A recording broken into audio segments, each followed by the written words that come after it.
como para analizar cada una de ellas y ver si estamos frente a una nueva crisis, si estamos saliendo de una crisis, si estamos en una época de bonanza. Como yo siempre digo en la facultad, para los suizos, para los europeos, al no tener ninguna crisis, es todo siempre igual, muy monótono, es muy monótono. No tienen ninguna crisis de por vida y un inmueble para ellos sale $500.000, 500.000 euros, lo pagan toda la vida porque no lo pueden comprar de una, lo sacan con una hipoteca y lo pagan toda la vida. Y lo pagan y lo terminan de pagar y bueno, sigue la vida, no hay crisis. En un país como el nuestro es diferente eso, porque el inmueble que sale, no sé si $500.000, pero una casita, un dos, un tres ambientes que sale $100.000, $150.000, hoy, tal vez con los años y con las crisis, esos $150.000, fíjense que ya hubo con esta suba del dólar una baja del 25% de las propiedades. Entonces, ya tengo $120.000, $100.000, de 150 lo bajé a 100, gracias a una crisis o a una devaluación de nuestra moneda. Entonces, si bien nosotros tenemos muchas crisis, el conocerlas, el saber que están por venir, el saber que estoy atravesándola, me permite a mí postergar o anticipar algunas decisiones. ¿Está claro? ¿Cómo ven estos temas de las crisis? Ignacio, Rodrigo, ¿los ven como una crisis en sí, como oportunidades? ¿Cómo los ven? Alan, ¿están ahí? A mí me parece que es...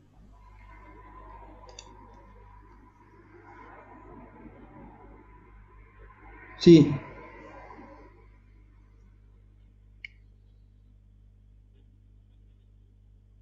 ¿Quién estaba hablando?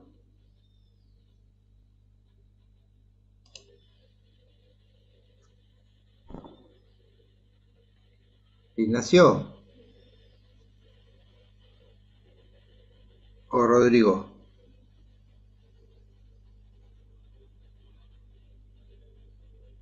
Estaba hablando Ignacio, tal vez se le cortó internet o algo le pasó. ¿Sí? ¿Puede ser? ¿Rodrigo? Sí, estoy acá, ¿Alicia? igual. Acá estoy, profe. ¿Cómo ves este tema de las crisis? Argentina ha sufrido muchas crisis. Tiene épocas de crisis, tiene épocas que sale un poco, pero en ese momento que sale un poco, se olvida de la deuda y se olvida de muchas cosas. No, pero vos, ¿cómo te posicionás Yo, frente a una crisis? y preparada para el impacto, vamos para adelante. Bueno, Así, ¿y Rodrigo? a mí en la vida, en lo personal, me dio una vuelta muy grande y bueno, gracias a Dios estoy trabajando y saliendo adelante. Está bien. ¿Rodrigo está? Sí, sí. Sí, lo mismo, como que hay que resistir y esperar que mejore, porque siempre tampoco son eternas y en algún momento empieza a crecer, por así decirlo. En realidad no sé si es crecimiento, pero como se viene tan mal, cuando mejora Fíjate parece vos, que va. fíjate a vos que te gustan las bicicletas, Rodrigo. Sí, Eh, Antes de la pandemia la bicicleta tenía un valor. sí. Después de la pandemia, durante la pandemia, la bicicleta sale el doble o en algunos casos el triple. Eh, ¿Pudiste anticiparte frente al ciclo? Y no, o sea, si lo pensamos antes era algo lógico, pero en ese momento como que empezó a sorprender porque mucha gente empezó a andar. y ahí subieron con todos los valores. Más la Bueno, suba del dólar, todo lo importado se fue muy caro. bueno, se dan Profesor, cuenta, sí, profesor, y una pregunta le hago. Esa cosa medio oportunista del mercado, ¿está bien aprovechar esa situación de que, ay, o por ejemplo, que yo noto que pasa acá? Ahora la mayoría, bueno, las personas que tenemos la oportunidad cobramos aguinaldo. Y bueno, a sabiendas de eso suben todos los precios de las cosas. ¿Está bien tener esa actitud, profesor? es buena No, pregunta, para Andrea. mí no, para mí no. No, Honestamente creo que para mí no, y yo creo que es muy del mercado local eso, ¿no? sí, Saber sí. que, bueno, que la persona o no, o que va a haber dinero en el bolsillo de la gente, y bueno, y así hacen, aprovechan, suben los precios de las cosas. No, no, Me no, ya parece sé. que no debería ser así, y es una actitud muy de acá, noto yo. ¿Usted qué piensa? No, no, pero vos estás hablando de la persona que sube los precios. Yo te estoy hablando del consumidor. Claro, el consumidor, pero bueno, es una cuestión de oferta y demanda, ¿no? Entonces, la oferta, al saber que la demanda va a tener dinero, ¿sí? O posibilidad de comprar, aprovecha y sube los precios. ¿Me No, sí, explico? es así, es así. Mira, las bicicletas subieron porque la pandemia hizo que la gente deje de movilizarse en los medios públicos y empezó a usar los medios propios. Por un lado y por Claro, otro, bueno, por la suba del dólar. Entonces, como la bicicleta, como coche, tiene un alto porcentaje de cosas importadas, subió.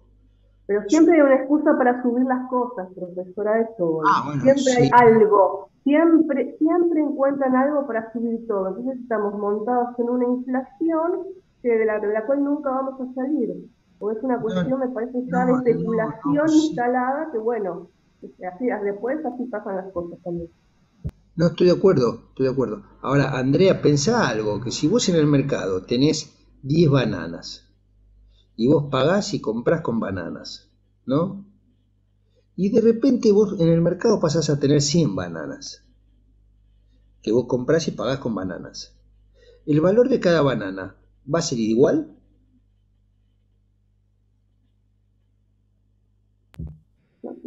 Sí, no sé, no lo veo en esos términos.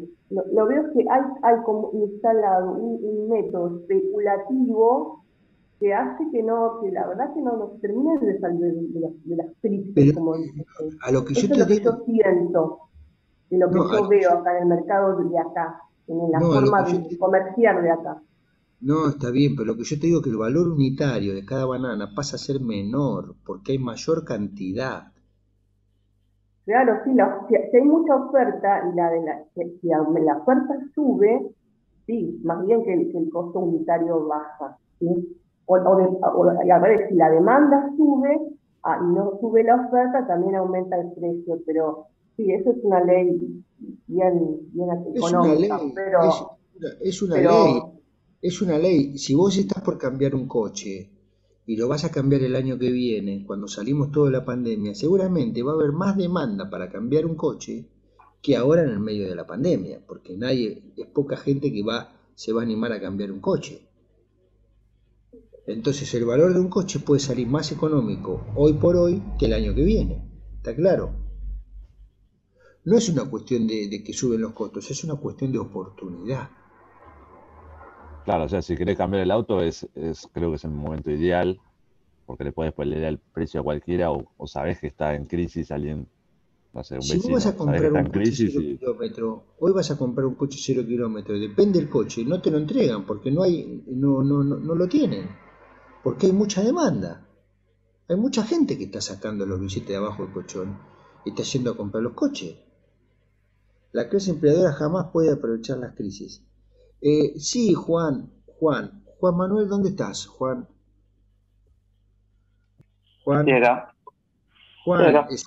sí, está bien, las clases empleadoras nos cuesta más, es verdad, O pero sea, entiendo para dónde va con lo que dice, pero o sea, ¿quién puede comprar una casa? ¿Quién puede comprar un vehículo? Todo aquel que tiene el no, poder de compra. no, pero Básicamente, el que es empleado jamás puede aprovechar una crisis porque no te justamente no tiene con subestimé, qué. Juan. No te subestimé, Juan. no te subestimes. No te subestimé porque no está bueno, qué sé yo, es un tema psicológico ese, ¿no? Pero no te Ya, subestimé, no, porque le voy a dar un ejemplo, quizás es más claro. Yo tengo un departamento, lo compré con préstamos UBA. Yo sabía en lo que me metía, sabía que la UBA iba a aumentar, sabía que iba a ser imposible de pagar, pero la única oportunidad que tenía para comprarme un departamento era con eso. Ahora, yo compré un departamento a un valor que ni siquiera vendiendo puedo pagar mi préstamo. Eso no sí, es una oportunidad en realidad, pero yo no tenía el poder de compra. pero siguió ajustándose la El que cuota, ahora tiene poder de compra es aquel que sí tiene el dinero y no tiene que incurrir en ningún instrumento financiero, por ejemplo. pero la cuota siguió aumentando, ¿no la habían congelado? La cuota aumenta y a uno lo que hacen es hacerle pagar una cuota similar a cierto mes, pero después te hacen pagar las diferencias, que es exactamente lo mismo. Y por hacer esto te restringen cosas como comprar dólares, por ejemplo. Pero en ningún caso yo pago menos de lo que sale el valor de la cuota, porque me lo cobran diferido luego. No, eso lo entiendo. Bueno, mirá, Juan, vos justo sacaste un préstamo en la historia de los últimos 50 años, que fue tal vez, no sé si fue el menos favorable, aunque vos tenés la propiedad es tuya, vos haces una modificación edilicia de tu departamento, es tuyo, pero tal vez dentro de los últimos 50 años justo los préstamos UBA no fueron la mejor, digamos, alternativa, si se quiere. Yo en los últimos 50 años saqué 4 créditos hipotecarios. 4. De esos 4 terminé siempre pagando, ahora tengo un crédito hipotecario donde vivo y la cuota es de 1.144 pesos. Al 12% una tasa fija. Lo saqué en el 2012. Sí, lo sé, tengo la experiencia, soy Justo empleado el que sacaste, bancario claro, justo el que sacaste y vos tengo la experiencia. no es el más Y, favorable, porque si vos hubieras sacado una tasa fija y frente a un sabía escenario, que, frente a un sabía que escenario inflacionario, vos vas a terminar pagando una moneda. ¿Está claro, Juan Manuel?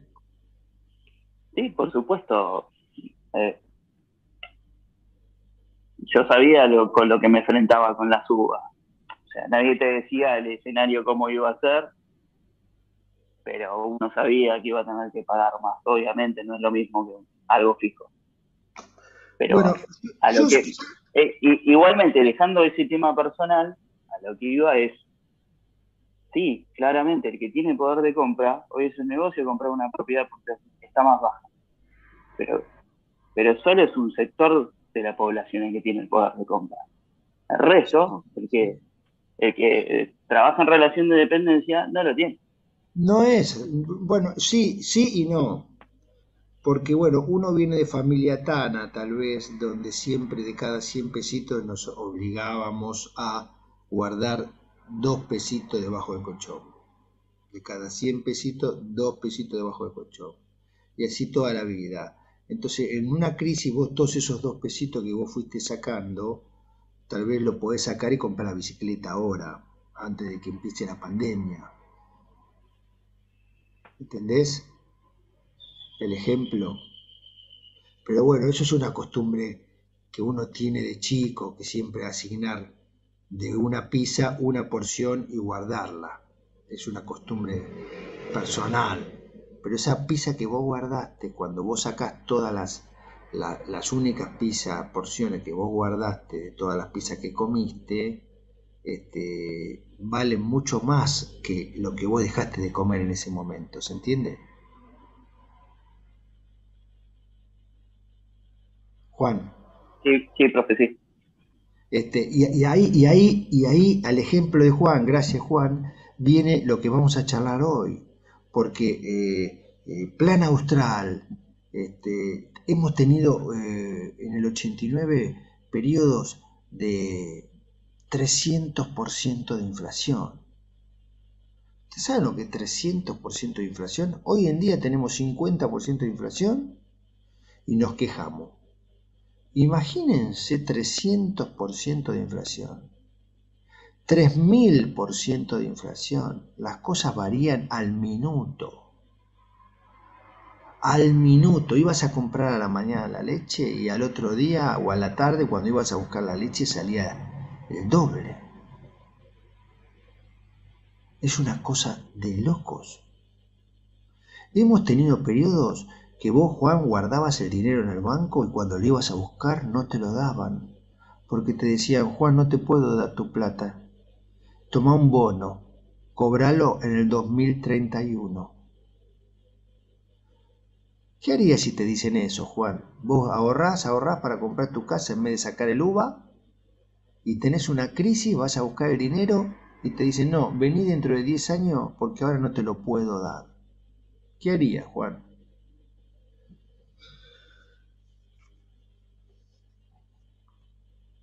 No, te volvés loco. Te volvés loco como mucha gente se volvió loca.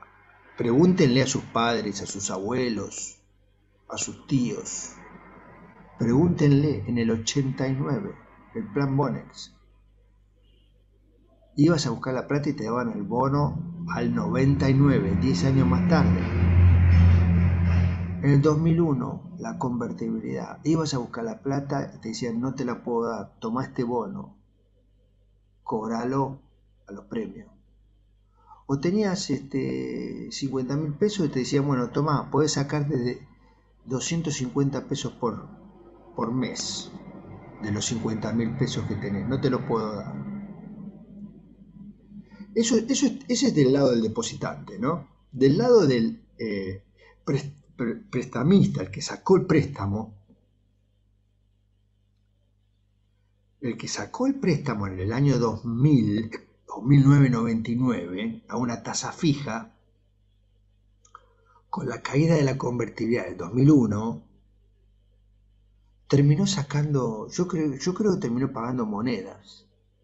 Yo creo que ni va a pagar el crédito, porque dice, no, me sale más caro tomarme el tren o el subte que pagar el crédito, para que tengan una relación. Por lo tanto, a los 20 participantes de la clase de hoy, el conocer cada una de estas crisis los va a beneficiar de ahora en más por el resto de su vida, no por esta materia, ni por la facultad, ni por la carrera, ni por la profesión, por el resto de sus vidas, le estoy diciendo. Van a saber cómo manejarse frente a una crisis. Pero la astucia está en que sepan conocer cada crisis sin vivirla. Algunos vivieron, tal vez Alicia vivió la crisis del 2001 y se acuerda, otros no porque tenían 12 años, 13 años, 10 años, 5 años. Pero si ustedes son tan hábiles e inteligentes de conocer una crisis a través de la lectura sin vivirla, yo les puedo asegurar a los 20 participantes les puedo asegurar que ustedes no se comen ninguna crisis por el resto de su vida. Les puedo asegurar que cuanto más conozcan el fundamento y las premisas que se dieron en cada una de las crisis, cuando ustedes estén por atravesar una, ya van a saber, esto es igual que en el 89, esto es igual que en la crisis del plan Bonex, esto es igual que el plan Austral. Ya van a saber. Entonces, eso es lo bueno de esta clase. Estamos terminando el tiempo, 8:40. Vamos a cortar y vamos a volver a empezar para empezar con las filminas. ¿Está claro? ¿Quieren tomar un café? ¿Quiere tomar un café? Sí. Esperamos 5 minutos y largamos, ¿está claro? Perfecto, gracias. Bueno, hasta luego. Ah, sí. No se me va de la cabeza. No, pero bueno, está bien. Eso que decís vos, sería bueno que a veces te tiene que lastimar el bolsillo para acordarte de las cosas. Pero el tema de Pero, los supermercados, pero todo el desastre lo que es. hábil, sí, lo hábil de cada uno de ustedes sería en conocer cada una de las crisis sin vivirlas. Eso sería lo ideal. Si el que lo puede hacer sería ideal. No es fácil, pero te permitiría repotenciar ese conocimiento frente a una nueva crisis, que nunca faltan en la Argentina, desafortunadamente. Entonces, está bueno saber conocer de crisis, ¿sí? Porque frente a la próxima, vos ya sabés que está por venir y huís o tomás decisiones sobre el punto. Pero sí, ¿Está y bien? una consulta quería hacerle antes de seguir. Bueno, usted enumeró todas las crisis que hemos transcurrido, pero mi pregunta es la siguiente. ¿Usted cree que se van a animar con todo lo que sucedió en el pasado a tomar las mismas decisiones? O sea, no sé si me explico. ¿El Estado puede llegar a volver a eso, a querer resolver las crisis de igual forma? Porque como son tan cruentas, yo no sé si hay No lugar sé. para hacer, resolverla con la misma receta. ¿Se entiende lo que estoy preguntando? Sí, yo sé a dónde vas, Andrea, pero como yo no sé si pueden tomar o no las mismas herramientas. ¿Vos pensás que con el plan austral, eh, con el plan primavera, con la hiperinflación, tomaron ya las mismas medidas? Querer pulverizar la inflación sacando los ceros de la moneda. Es lo mismo que sacar hoy 1.000 pesos. Si yo les digo que a partir del lunes los 1.000 pesos son el equivalente a un peso,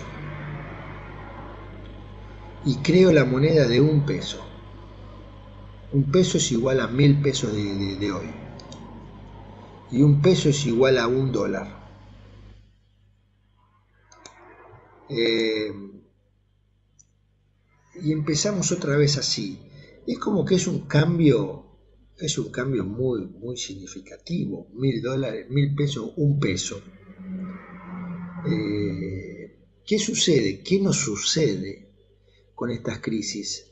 Los precios relativos. ¿Ustedes saben lo que son los precios relativos? Son los precios que uno paga por cada cosa cuando dejan de estar relacionados. Si yo un kilo de harina lo pago 100 pesos y una pizza la pago 800 pesos, 700 pesos, y una leche la pago 100 pesos, y el producto de la leche lo pago 10 veces más. Es como que deja de tener relación en las cosas, ¿se entiende? Entonces ahí cuando empieza el desbarajuste, porque cada precio sube de una forma diferente, es como que hay que cortar, pareciera que hay que cortar y empezar a dar de nuevo, ¿sí? Eso es lo que vemos habitualmente en las crisis. Fíjense que en este apunte, ¿están ahí? En este apunte que vamos a dar hoy,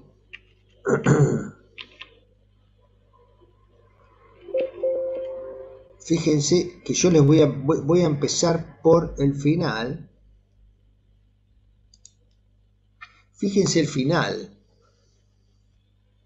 Y el final apunta a lo que charlamos antes.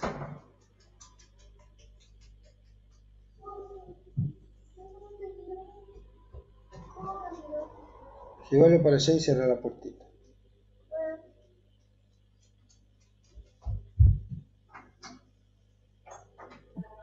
El final de la filmina de hoy apunta a lo que hablamos antes. Plan austral, plan Bones y la convertibilidad, características y diferencias.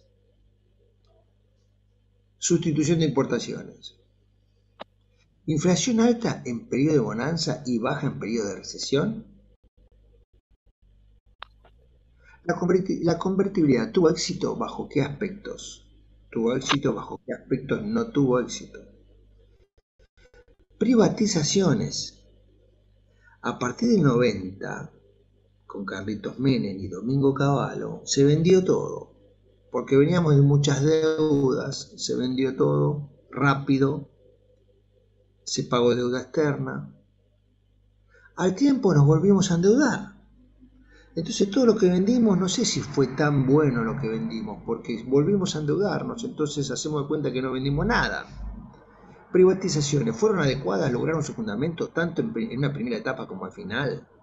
Gobierno militar, en el 76, 1976, después del gobierno peronista, viene el gobierno militar. Aspectos relevantes y crisis económica. Fueron los años de mayor niveles de inflación y los años de menor confianza, por los aspectos que de público conocimiento.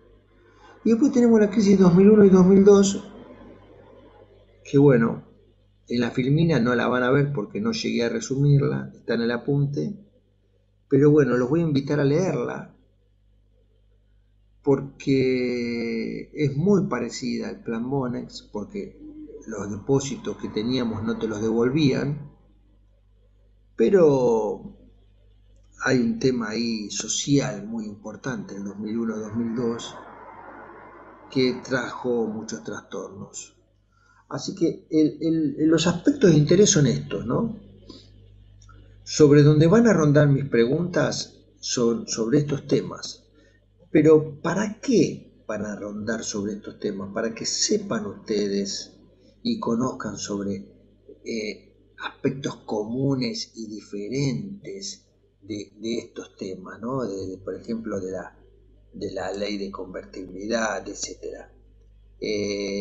Quiero que conozcan esos aspectos porque sé que les va a servir para el resto de sus vidas, entonces sería bueno.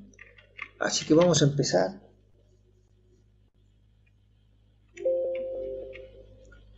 Vamos a dar la clase 13, la parte 2. Está la parte 1, que fue la que dimos el sábado pasado, y la parte 2. ¿Claro? ¿Hay alguien por ahí? Listo, profe. Bueno, en esta primera parte hacemos un resumen, ¿sí? De toda la filmina de hoy.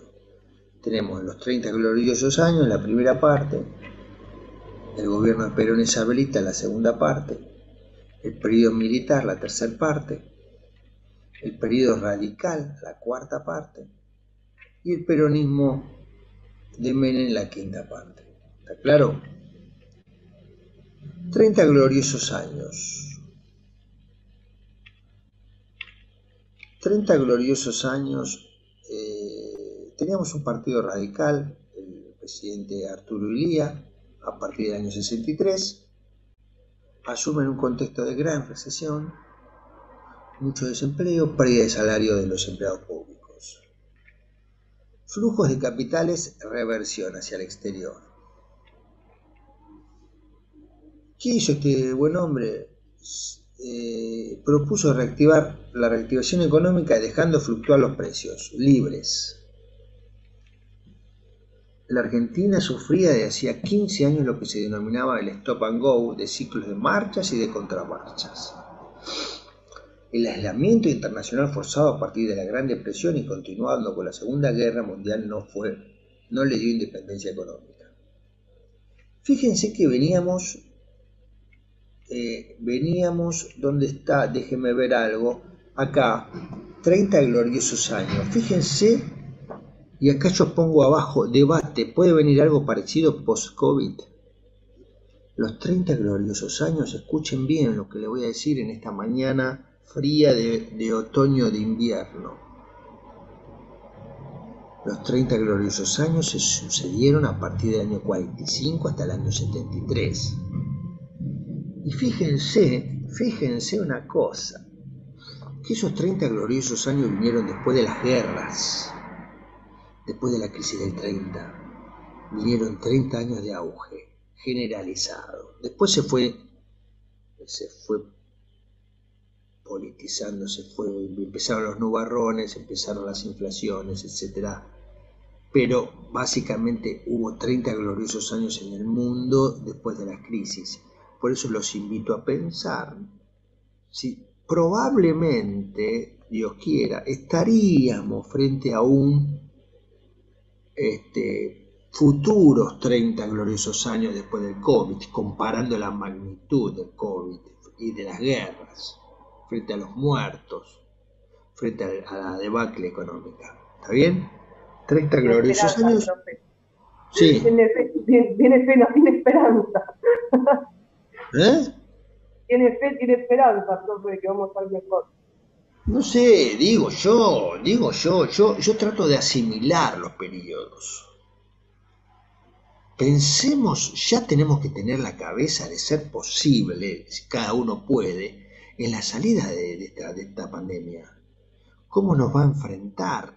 ¿Cómo se van a enfrentar ustedes frente a la salida de la pandemia? No podemos seguir pensando en la pandemia. Yo ya tengo que tener la cabeza fuera de la pandemia. ¿Qué voy a hacer? Voy a viajar, voy a trabajar, voy a capacitarme. ¿Qué voy a hacer? Cuando termine la pandemia tengo que salir a demostrar al mercado lo que soy, lo que valgo y lo que sé. Tal vez en la pandemia me refugio, me guardo y estudio, me capacito. Pero cuando salga la pandemia tengo que salir al mercado a romper todo. ¿Está claro? Pensemos que así como pasó los 30 gloriosos años después de las crisis, si estoy frente a una crisis, puede que tenga un rebote muy importante. ¿Está claro? Eso no lo descarta ninguno de los economistas, ni Broda, ni Melconian. Nadie descarta que después va a venir un rebote. El tamaño del rebote depende de cada país, estamos de acuerdo. Pero que va a venir un rebote, no me queda ninguna duda. Por lo tanto,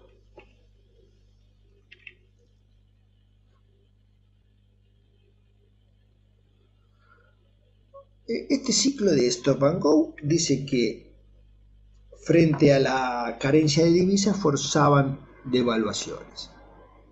Esas devaluaciones encarecían los productos importados, tanto de bienes transables como de los alimentos. Y acá yo estoy poniendo las medidas que sacó en el 64 ILIA.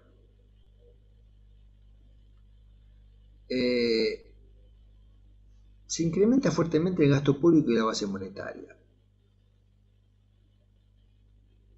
Induce los créditos hacia los principales sectores creadores de empleo. Se congelaron las tarifas. El Ejecutivo impulsa la ley del salario mínimo. Se refinanció la deuda externa. Se suspendieron la financiación a algunas IMPO. Se aplicaron controles cambiarios. Se restringió el uso de los componentes importados. Fíjense que siempre, como decía Andrea, son la misma receta, ¿no?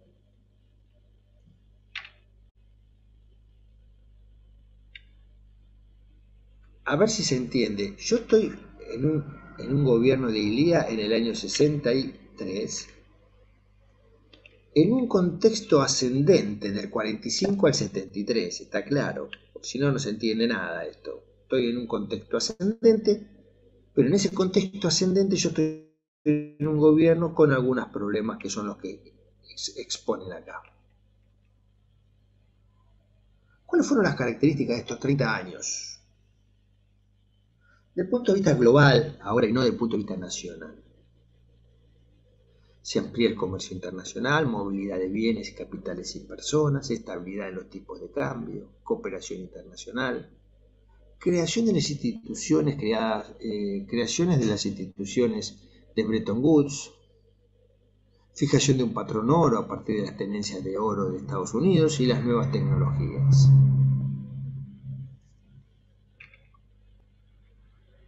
Esta es la época del auge de esos 30 gloriosos años, desde el 45 hasta el 73.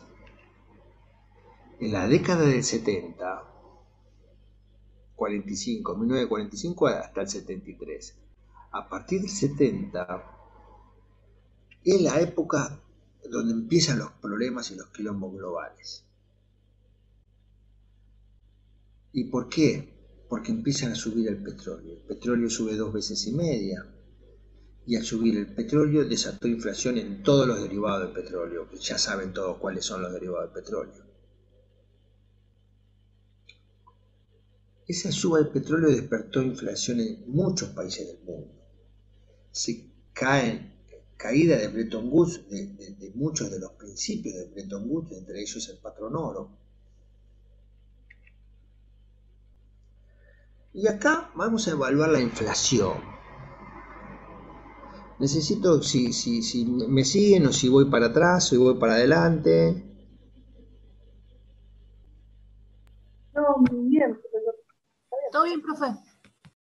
Bueno, en esta última parte vemos un cuadro de inflaciones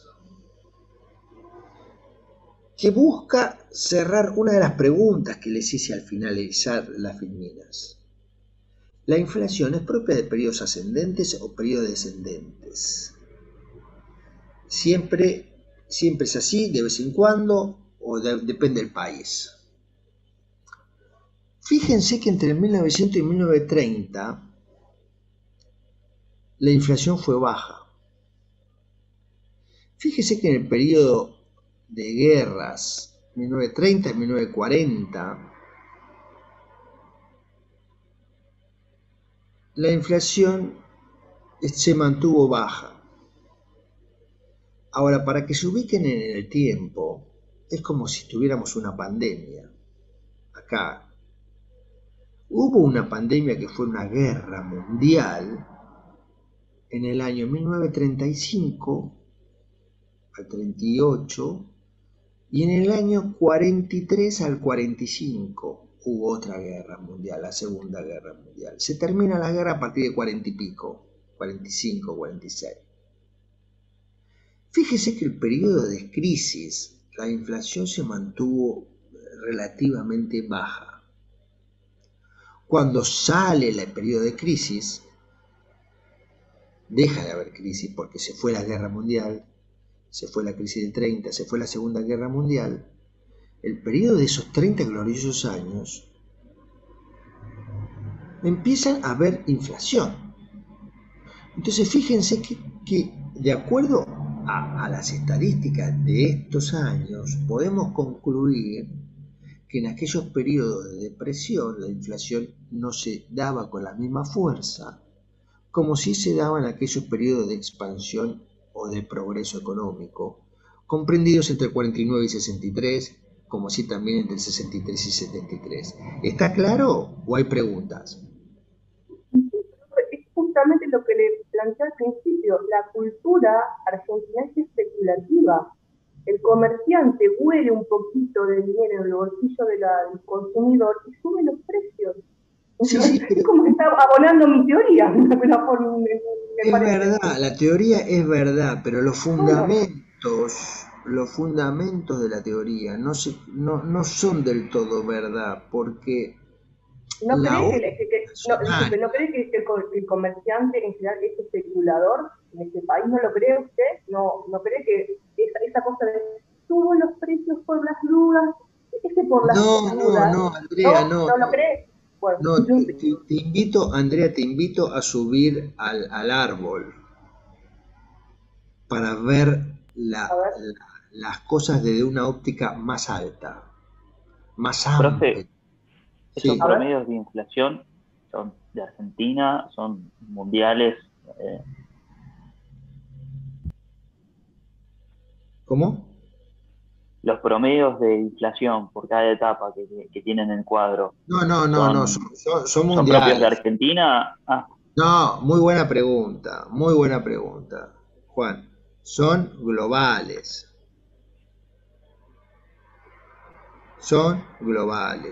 Esta inflación es global, ¿no es de este país? No, es global. Por eso le digo a Andrea. Perdón, pensé que era. Por eso le digo a Andrea, igual lo voy a confirmar, pero para mí esto no puede ser nunca nacional.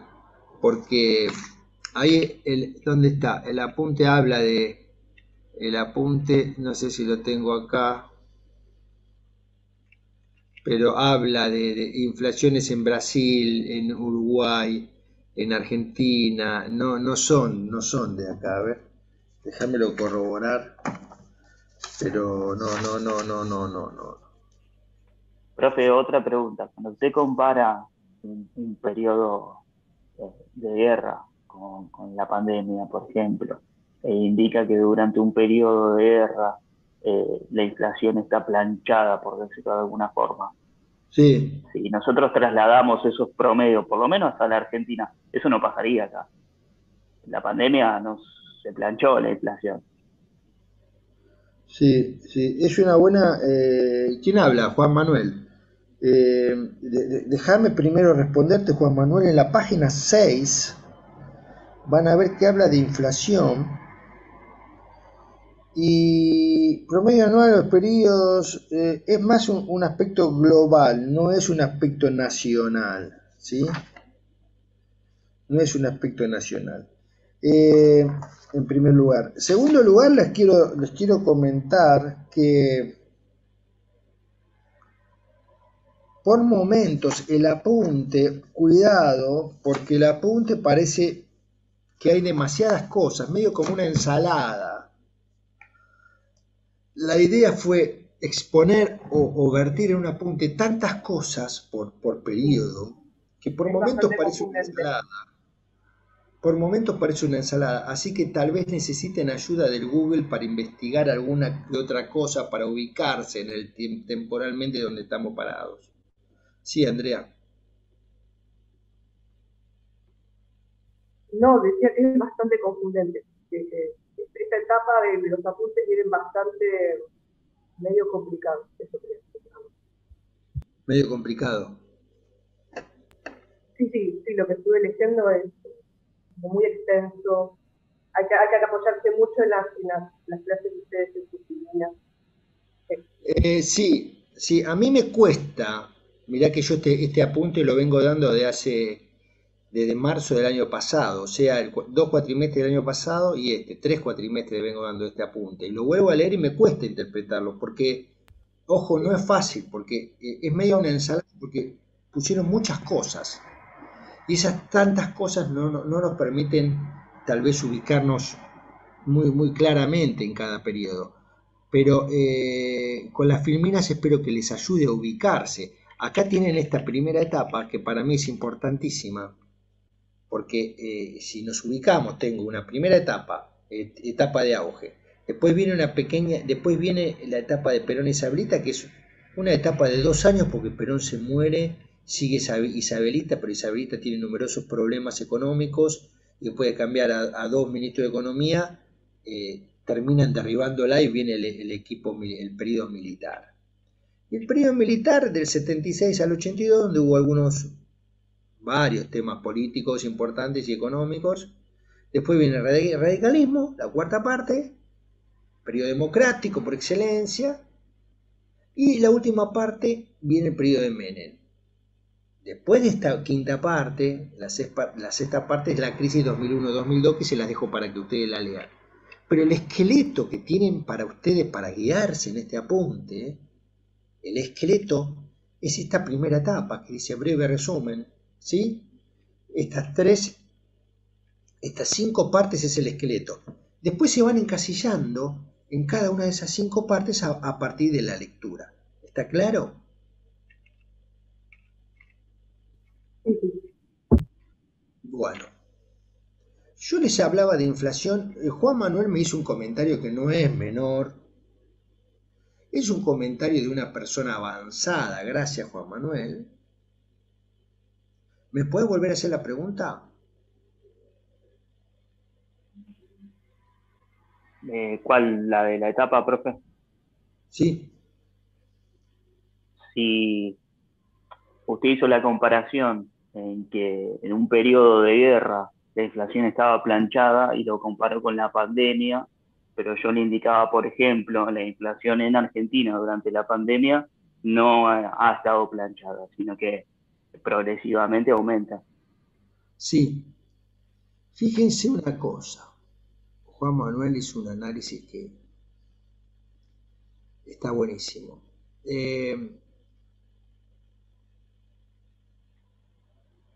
No podemos asociar, desgraciadamente, el periodo de guerras con la pandemia, porque la cantidad de dinero que se pone en el mercado en una pandemia, al menos lo que yo interpreto, después lo podemos hablar con Marcos, la cantidad de dinero que se inyecta en el mercado para salvar a todas las empresas y a todas las personas que no pueden trabajar en una pandemia, me parece, quiero pensar, que es mayor que la cantidad de dinero que se pone en una guerra. Si bien en una guerra vos ponés dinero para comprar armamentos, pero son armamentos para la guerra, no para la oferta y para la demanda. ¿Está claro? La demanda yo la fogueo con dinero, no con balas. Es lo que se me viene a mí, Juan, en la cabeza. Entonces, en la época, podemos hacer, gracias al comentario de Juan, una diferencia. La inflación del periodo de guerras fue baja porque el dinero que se inyectó en el mercado fue para la guerra, no para la demanda. La inflación que se da en el periodo de pandemia es propia de la inyección de dinero en el mercado para la demanda. Por eso puede que exista más demanda. De todas formas, como dice Marcos, si yo inyecto dinero en el mercado hoy, se plasma a través de la inflación 9 meses después. Nosotros hoy en día estamos sufriendo la inflación de los 9 meses del año 2020, que inyectamos dinero y dinero y dinero en el mercado. ¿Está claro? Pero me gustó mucho esa pregunta, Juan, ¿eh? Y podríamos hacer una pregunta de ese tipo en el parcial. Así, que podría ser la siguiente. Así como en el periodo de guerra hubo baja inflación, y en el periodo de auge hubo alta inflación, ¿sí? 26 y 29%, ¿qué sucedió en el periodo de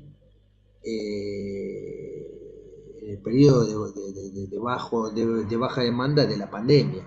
¿Por qué hubo alta inflación? ¿Por qué hubo alta inflación? Y podemos tirar varias premisas, entre ellas la que acabamos de exponer, como para que ustedes pongan la respuesta el efecto en la demanda, ¿sí? No el efecto en aspectos bélicos, ¿se entiende?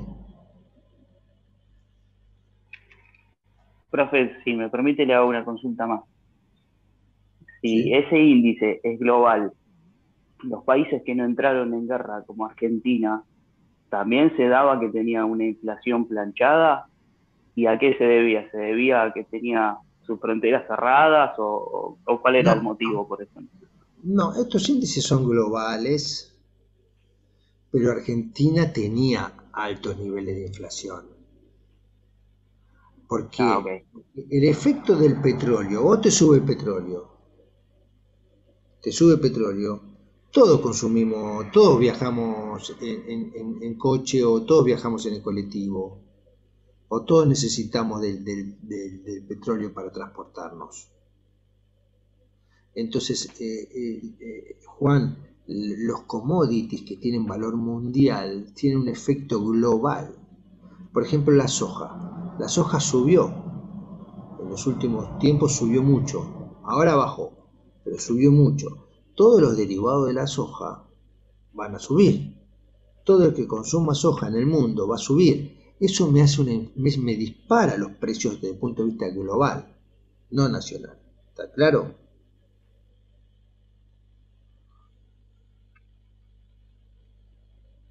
Juan. Sí, profe. Bueno, el segundo periodo es el periodo, le decía, Perón y Isabelita. En julio del 73 asume Perón su segunda presidencia con el 62% de los votos. De la mano del sindicalismo, yo no sé si ustedes le dan la importancia que tiene el sindicalismo. El sindicalismo, por lo que yo veo en la lectura, acompaña a los presidentes y le da fuerza a los presidentes. Si vos no tenés el ok del sindicalismo, es difícil que llegues al poder. ¿Está claro? Eso no es un dato menor.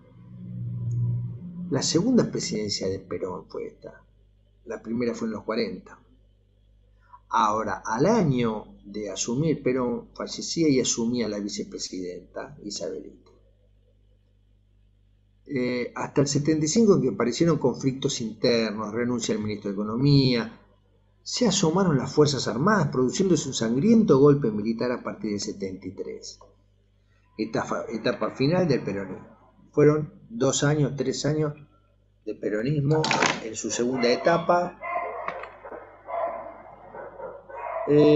Algunos tips de la época de la segunda presidencia de Perón: se aprobó la ley de la sobre renta potencial de la tierra, que alentaba la producción. No sé si tiene que ver algo con lo que está haciendo el intendente de Avellaneda en estas épocas de ver si vos lo usás o no usás la tierra, te la saco, te la redistribuyo. Pero se aprobó la ley sobre renta potencial de la tierra, que alentaba la producción. Otro de los temas fue la monopolización del sistema bancario. Igual que en el 46, los bancos comerciales actuando por intermediación del Banco Central. Se sanciona la ley que limita el capital externo y se estatiza el comercio exterior. Se liquida en Argentina las divisas.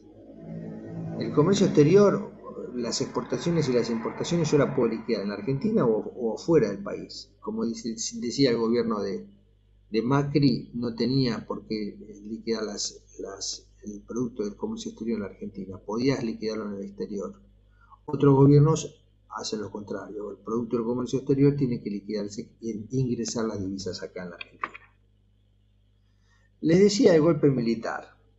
El golpe militar del marzo de 76 instauró un gobierno militar que planteaba reponer al país en el mundo occidental, asesinando y secuestrando como principio demócrata.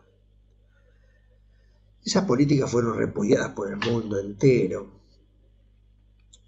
Y la guerra de Malvinas en el 82 fue el detonante del retorno hacia la democracia. ¿Cuáles fueron los tips de ese gobierno militar? El primer gobierno fue Martínez de Hoz.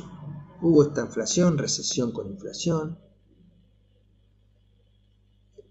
Habla del enfoque monetario de la balanza de pagos, con dólar fijo y variable. Ahora les explico qué es. Habla de reforma financiera del 77, devolvió facultad a los bancos para fijar tasas de interés, con escasos requisitos para crear bancos. Se crean muchísimos bancos y el sistema es más frágil. Y la garantía sobre los depósitos, se dan las garantías sobre los depósitos y los encajes remunerados. ¿Qué es esto del enfoque monetario de la balanza de pagos? Tenemos 5 minutos. Significa lo siguiente: si el producto de mi comercio exterior, de mi balanza comercial, es favorable, yo tengo más dólares. Yo, al vender los dólares y comprar pesos, hay más circulante monetario. ¿Se entiende? Al haber más circulante, hay más inflación. Al haber más inflación, hay mayor base monetaria. Al haber mayor base monetaria y mayor inflación, si yo mantengo un tipo de cambio fijo, comprar la PC, comprar la bicicleta, me va a salir mayor cantidad de dólares cada producto. El producto de eso es que voy a tener menos exportaciones, porque mi bicicleta que yo hago en la Argentina me va a costar venderlas en el mundo, porque yo tengo un tipo de cambio fijo con inflación. Tengo menos expo y más impo. Los dólares que yo empecé teniendo positivo terminan siendo negativos. ¿Se entiende? ¿Se entiende? Yo parto de una balanza comercial favorable y termino con una balanza comercial desfavorable. ¿Por qué? Porque tengo un tipo de cambio fijo.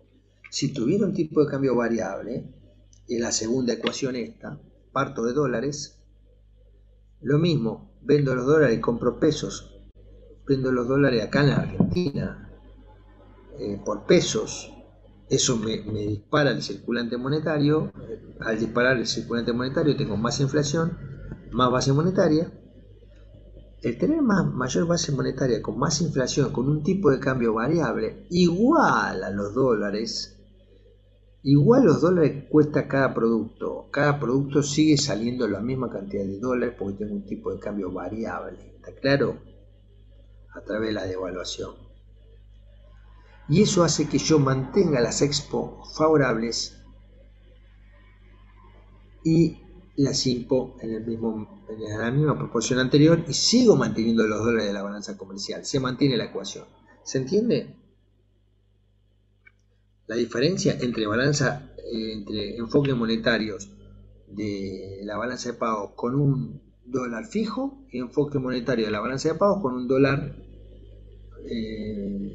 con tipo de cambio variable. ¿Está claro? Hola. Sí, profe. Pero digamos que en el segundo caso sí o sí tiene que haber devaluación de la moneda. Sí. Ah, bueno. Y disculpe, pero digamos que la devaluación generaría inflación también. ¿Ah? La devaluación es como que el tipo de cambio acompaña la inflación. Perfecto. Gracias. No hay por qué. Bueno, en la cuarta parte ya viene el periodo de Radical, elecciones libres, en octubre del 83 con el triunfo de Alfonsín. Liberación de los recursos de los países exportadores de petróleo durante la década del 70 posibilitó grandes endeudamientos en la región que excedieran largamente sus capacidades de pago. En el periodo hasta el 73, en el periodo de los grandes, los gloriosos años fueron periodo de auge y termina con inflación. A partir de los 80, los países empezaron a tener problemas para repagar sus deudas, porque a partir de los 80 suben las deudas, la tasa de interés del mundo. ¿Sí? Estados Unidos pasó a tener de un 6% en el 78 a un 20% en el 80. Fíjense que si hoy en día Estados Unidos subiera la tasa al 20%, nosotros tendríamos una salida de capitales que sería de tal magnitud que el dólar estaría, no sé, 5 veces más de lo que sale hoy en día por la salida de capitales. Hoy la tasa de Estados Unidos, ¿saben cuánto está? ¿Cuánto? ¿A cuánto? No sé. 0%. 0%. ¿Les da igual que la tasa de Estados Unidos esté el 0% o el 20%?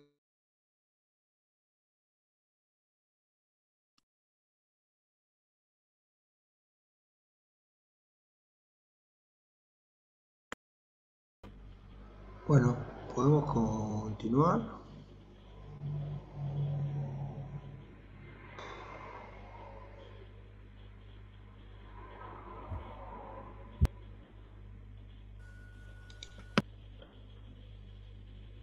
¿Estamos?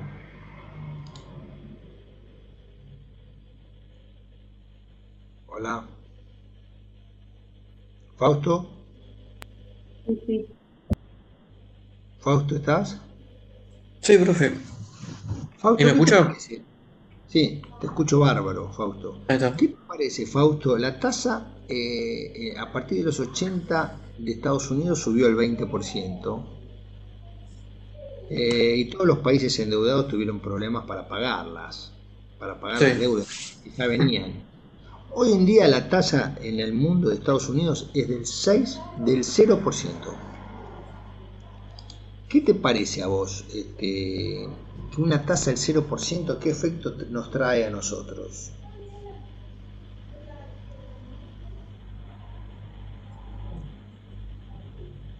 Y sería a la inversa, ¿no? Sí, pero ¿qué efecto trae en el tipo de cambio?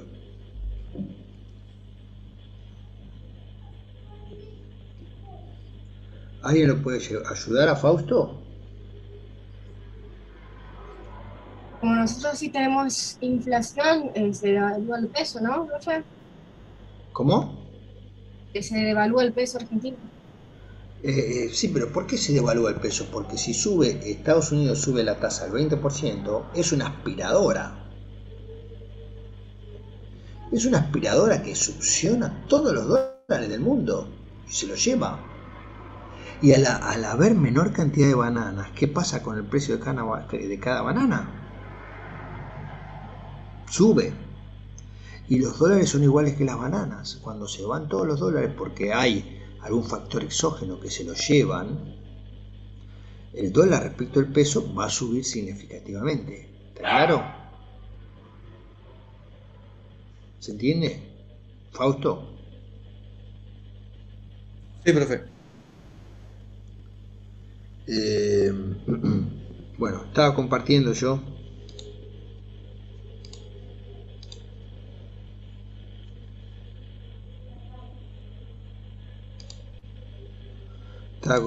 Estábamos en el radicalismo, la suba de la tasa de interés, dijimos. Tips de la época: hubo contexto recesivo, mayores gastos, mayor emisión monetaria, inflación mayor al 80% en la Argentina, Brasil, Bolivia y Perú, y Perú, hiperinflación. El dólar volando encarecía la situación fiscal. Círculo virtuoso. ¿Qué es esto del círculo virtuoso? El ajuste externo a partir de la suba de la tasa de Estados Unidos del 0 al 20% me retrae la inversión, porque ¿quién va a invertir si los dólares se los llevan a Estados Unidos? Al bajar la inversión baja el PBI, al bajar el PBI hay déficit fiscal porque no tengo generadores de recolección de tributos. Al bajar el déficit, al tener mayor déficit fiscal, tengo más inflación. Al tener más inflación, fuga de capitales, por lo mismo que le dije antes, y la fuga de capitales trae aparejado sí o sí una devaluación porque tengo menor cantidad de ese tipo de moneda. Y es un círculo virtuoso que se mantiene. Terminamos en el 89 con Alfonsín. No terminamos. Ya en la última parte de Alfonsín se da el plan austral, se reemplaza el peso A de 1000 pesos por un austral con las siguientes premisas básicas: 0% de emisión, se congelan todos los precios y se permite hasta un 2,5% de déficit del PBI. Esas son las tres premisas básicas del plan austral. Acá hay un poquito de historia respecto de quién lo expone el plan austral: ministro Zurril.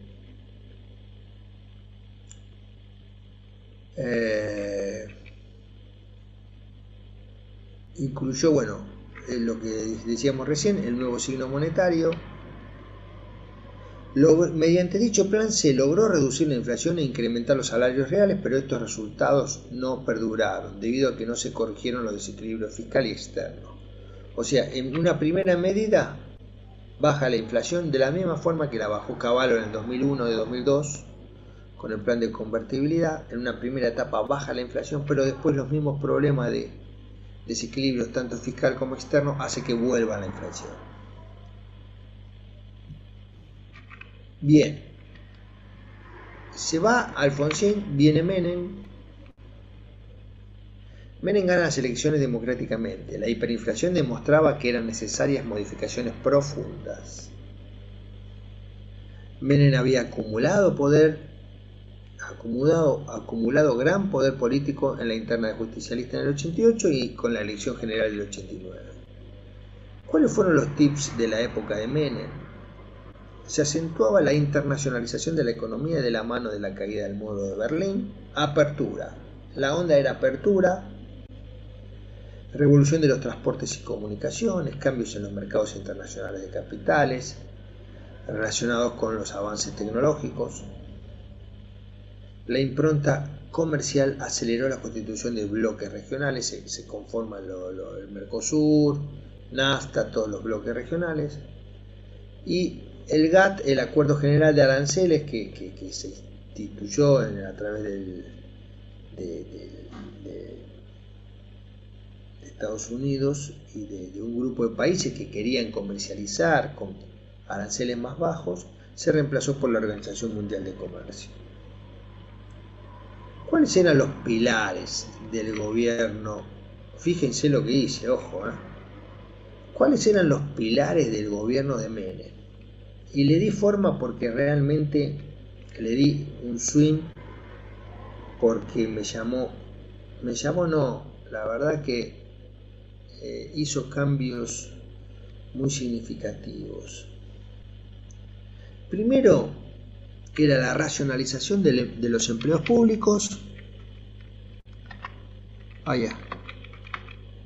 Racionalización de los empleos públicos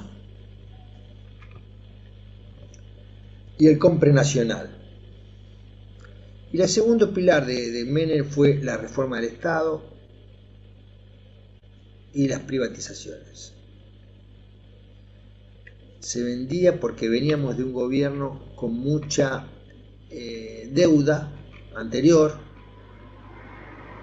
el plan austral, los 80 les dije que sube la tasa de interés significativamente, y Menem estaba obligado a pagar esa tasa, esa deuda, como pagó la deuda con privatizaciones. ¿Cuáles fueron los tips importantes de Menem? Privatización a una velocidad sin igual, generando ingresos de dólares y disminución de la deuda pública. Formalizó un plan Bonex a fin del 89 y tras la hiperinflación expropia ahorros mayores a $500, convirtiéndolos en títulos públicos a pagar 10 años después. Y como si fuera poco, en el 91 se da el plan de convertibilidad, ya que el Banco Central contaba con dólares. El ministro de Economía, Domingo Cavallo, fija un peso igual a $1, reemplazó el austral con el respaldo de dólares versus el circulante. Es la paridad 1 a 1 que perdura hasta el 2001.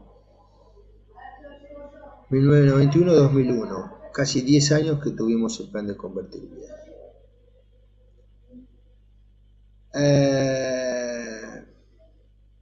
Bueno, terminé y quiero sacar esto, esperen. Hola, ¿están ahí? Sí, profe. Sí. Profe. Bueno, esto es un resumen, a ver, es un resumen muy, pero muy sintético. Fíjense, yo pensaba no hacer filmina respecto a esta clase, porque la única filmina sería el fin de la presentación, diferencia entre los distintos planes de economía, económicos, diferencia entre los distintos gobiernos, qué sucede con la inflación en cada uno de los gobiernos, porque es un apunte para leerlo tranquilo, para entenderlo. Se ayudan de internet, como hice yo, en algunas cosas, porque uno se marea tal vez, anotando en un eje de tiempo lo que sucede en cada momento y tratando de establecer semejanzas y diferencias. Ese es el objetivo de la clase de hoy. No sé si hay alguna pregunta.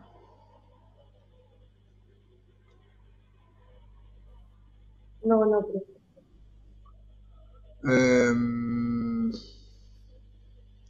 Me gustaría ser más extenso con cada cosa de esta porque tienen mucha relevancia. La verdad que son todos temas recontra importantes Y les vuelvo a insistir con lo que les dije al iniciar la clase. Cuanto más sepamos de cada uno de ellos, mejor nos vamos a ubicar frente a la nueva crisis, ¿está claro? Así que bueno, si no tienen ninguna duda, nos estaríamos viendo el sábado que viene. Espero que tengan buena semana, que vayan retornando a sus distintas actividades, que puedan salir a tomar algo, a pasear, a hacer lo que hacíamos habitualmente. Y nos vemos el sábado. Profe, quería acotar, nada más que, bueno, a raíz Sí. de la consulta que le hice, busqué en internet qué periodos de inflación teníamos durante la década de la guerra, y también hubo deflación en Argentina. También hubo Deflación, en época de guerra. sí. Sí, sí. Al menos en los 30 gloriosos años, las etapas de inflación no se correspondían con el periodo de depresión ocasionado por la crisis del 30 y las guerras.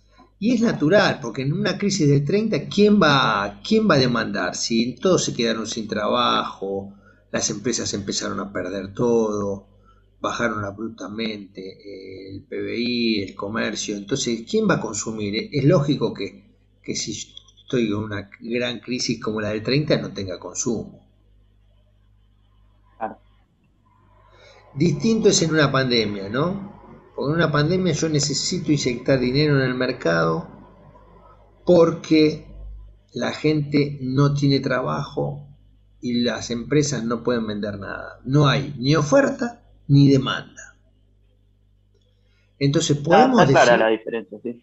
podemos decir como una pregunta, Juan, como una pregunta de test, podemos establecer así entre los 20 integrantes que si bien en los 30 gloriosos años no hubo inflación por las crisis y por las guerras que afectaban la demanda y la oferta, no es el caso respecto a la pandemia, ya que sí hubo inflación como consecuencia del incremento del dinero en poder del público ocasionado a partir de las ayudas de los distintos gobiernos.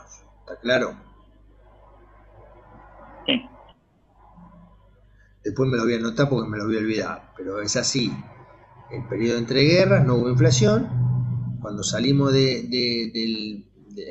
entramos en el auge, no el auge en sí ocasionó inflación, sino distintos factores globales como la suba del petróleo, commodities globales, hacen que la inflación aflore en muchos de los países. ¿Está bien? No es la demanda en sí, que hay más demanda que ocasiona inflación. Hay factores exógenos como la caída del patrón oro, la suba de la tasa de interés, ¿sí? Que le da mayor costo al dinero, y ese mayor costo al dinero genera mayor inflación. ¿Está claro? Los voy a dejar por el día de hoy, me voy a quedar con Andrea, que quería hacerme una pregunta. Andrea, ¿sos vos? Sí, profe, acá estoy. Así que si no hay ninguna pregunta, nos veríamos el sábado. Profe, el sábado es la última clase antes del parcial, si no me equivoco. ¿Tenemos temas por ver todavía o es repaso? No sé, no sé. Déjamelo ver porque no tengo ni idea. Sí, es la última, profe, antes del parcial. ¿No dice el programa que hay otra clase? ¿Que No, hay no. Él tiene la que viene y después viene el examen, el 3. ¿El repaso? Una clase. La que viene ya debería ser repaso con usted, sí. No sé por qué, me parece que estamos cortos, me parece que falta la unidad 14, salvo que la den los chicos el miércoles. Quizás. Pero si no, sí, la clase de que viene sería repaso. Sí, sí. Así que bueno, ¿alguna otra pregunta?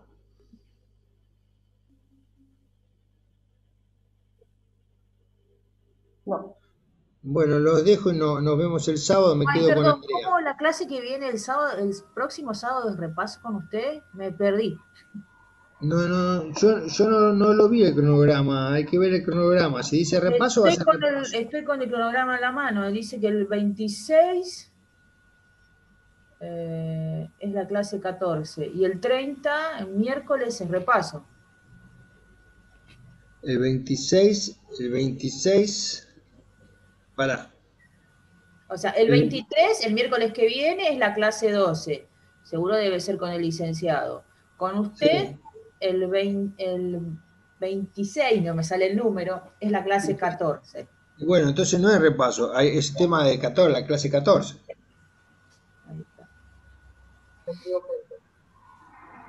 Pero igual, vamos a hacer el sábado que viene es la clase 14.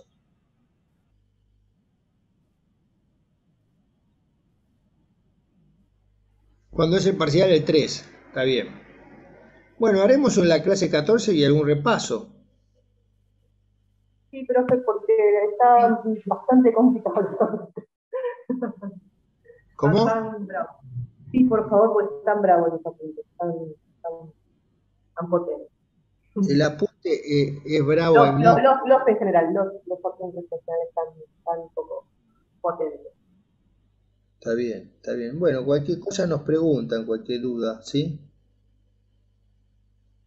Y me quedo con Andrea que tiene una consulta,